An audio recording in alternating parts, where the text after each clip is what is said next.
If you're watching this video, you're probably wondering why you should purchase a car from a brand you may never have heard before, like BYD. My name is Rick and I've only driven conventional cars for the past 22 years. I've recently opened my mind to driving an EV, and let me tell you why I picked BYD as my first electric vehicle.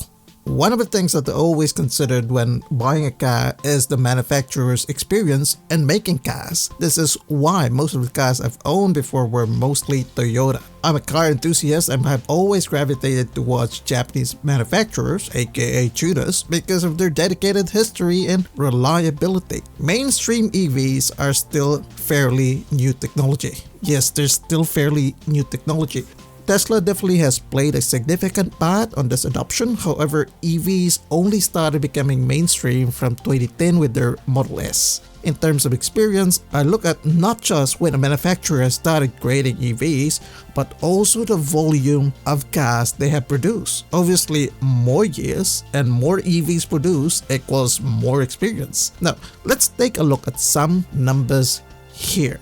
The Tesla Model 3 2017, over 500,000 cars produced. Nissan Leaf, 470,000 cars produced. So on and so forth. If you look at the mainstream EVs at this stage, that's it. In our local market here in New Zealand, the other notable models, apart from the ones I've already mentioned, are Hyundai Kona, Nissan Leaf, BMW i3, EV6, MG ZS EV. So where is BYD in all of this? Like, is that in any of the lists? Well, they are in China all this time, and these are the ones that they've notably produced for mainstream domestic market.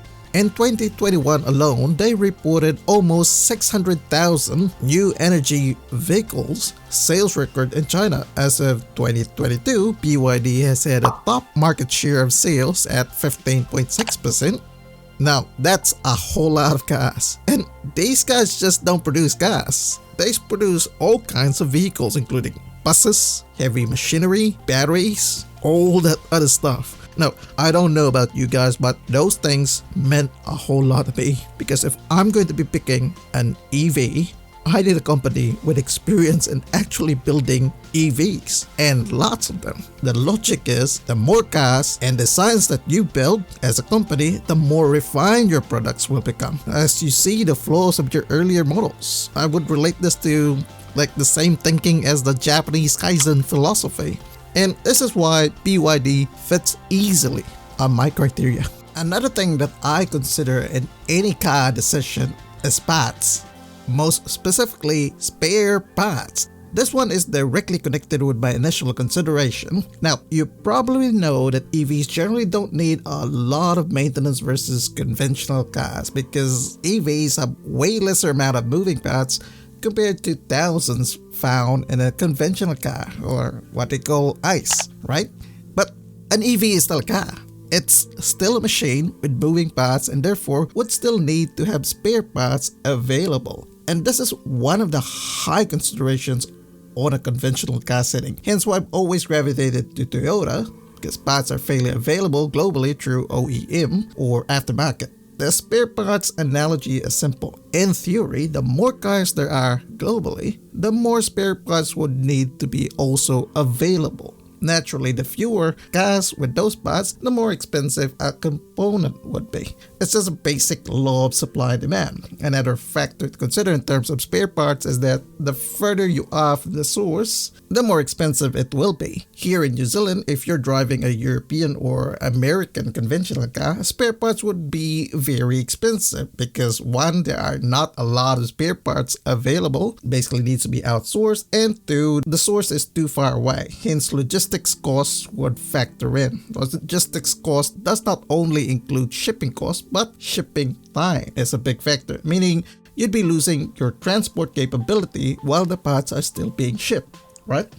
Now, BYD parts are sourced from China, which is a country mainly focused on export. With EVs, you don't really have much choice of aftermarket parts or servicing. You will be stuck with your OEM and the dealer, of course, for your servicing, which is, be the default, which would mean a little bit of high cost. And that's because you only have one choice. But The big takeaway here is that BYD has a lot of cars in the market and therefore would have a lot of spare parts. It's basically just economy of scales. And BYD is based in a highly exporting country. These factors alone would considerably affect the final pricing of parts. On top of this, BYD makes their own parts like the semiconductor, or what they call chips, the computer chip. So they make their own parts, which is so different to other companies which still outsources these things. Now, if you compare this to a smaller production EV company like, say for example, Kia, which has a fewer market share, there's definitely a huge difference versus BYD. Servicing and the parts alone would reflect that. Let's talk about cost. Now, EV costs much more than any conventional car. Batteries are currently expensive to manufacture, and the technology requires a lot of resources in terms of research and development. And this is because we are still in the early adoption stages of EVs, hence why the price tag reflects this.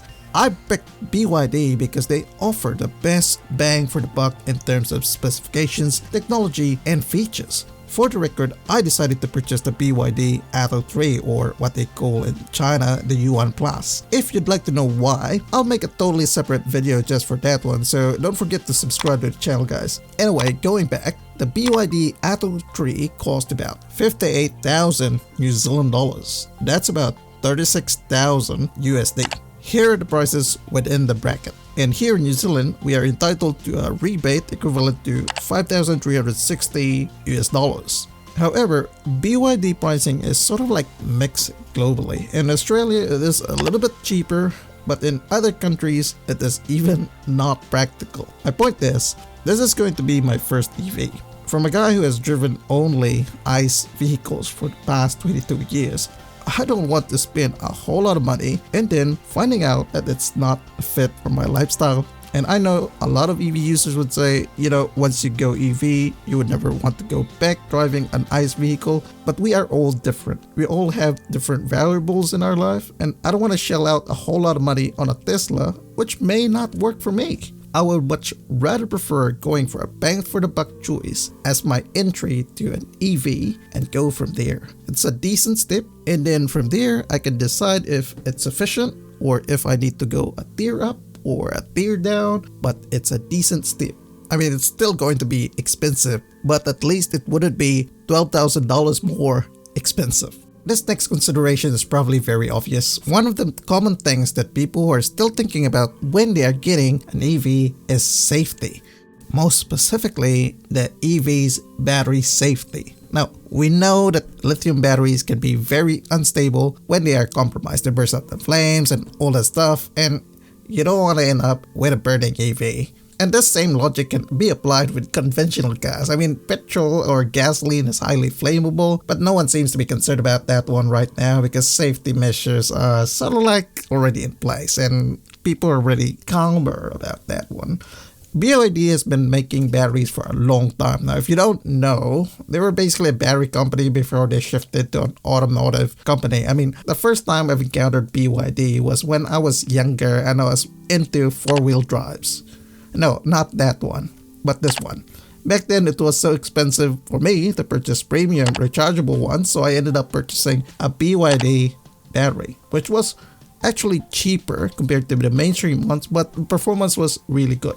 Now, BYD being a battery company has definitely continued to improve their battery technology over the years, and their Blade battery is definitely one thing that really impressed me. Okay, I don't have a degree in anything related to electrical or engineering, but if you do things like this on an EV battery and it doesn't explode, it actually still works, I don't know, that's pretty impressive to me.